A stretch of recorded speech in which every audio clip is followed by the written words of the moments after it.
The Donkey and the Nightingale.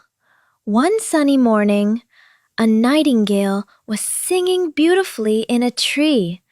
Her sweet voice filled the forest, and all the animals stopped to listen. They closed their eyes and smiled, enjoying the wonderful music.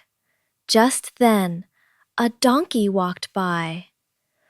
"Your singing is too soft," he said. "My bray is much louder." "Brrr! You should sing like me." The nightingale felt sad, but tried to sing louder. However, her beautiful song became messy. An old owl saw this. "Dear nightingale," he said, "don't listen to the donkey. Everyone has their own talent. Your soft song is perfect." The nightingale nodded.